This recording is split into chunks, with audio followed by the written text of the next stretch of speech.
UK sending me pictures. I've lost the one that I was looking at a minute ago. It's Andy in Crewe. His garden was getting an absolute dousing. This rain, where it falls, is really heavy. Flash flooding yesterday in Reddish at the mill. That was flash flooding in all parts. And that's why we do have a yellow warning in force. That's valid, actually, until 9 o'clock tonight. What you've got now won't last. There'll be further showers with rumbles of thunder and lightning, but they will continue to clear. And then overnight, most of us will be dry.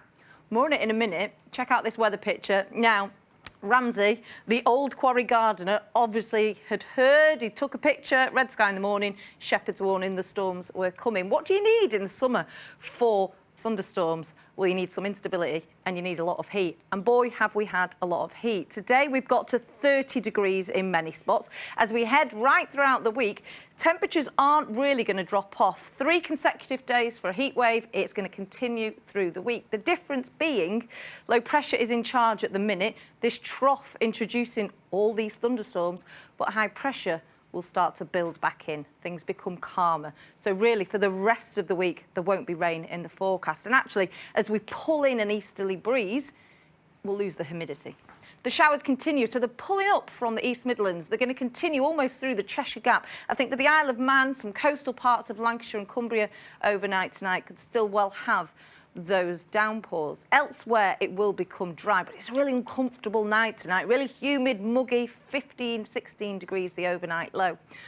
But the easterly breeze will start to push in through the morning. It's not really going to be very fresh, but it will just take the edge off that humidity. And after early cloud and any showers remaining, particularly for the Isle of Man, then temperatures are going to climb right back up again. So we're looking at between about 24 degrees and 28 degrees, but it will just feel that little bit better. Then, like I said, high pressure just continues to build in.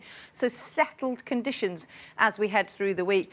Just a gentle breeze. And really, it's into the weekend when we start to potentially see a breakdown. At this stage, a lot of dry weather, just the risk of some showers. And temperatures, well, they're just going to drop off a little bit towards the end of the week. So a bit more bearable.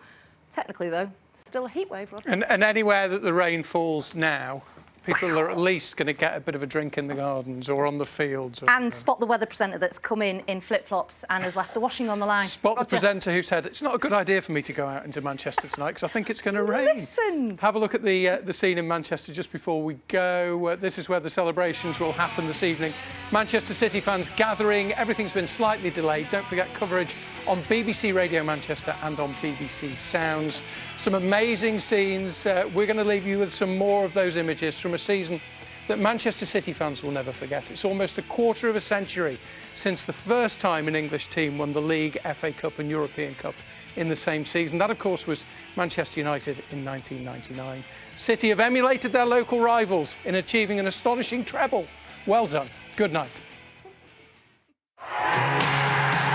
Manchester City, the European champions, history-making treble winners.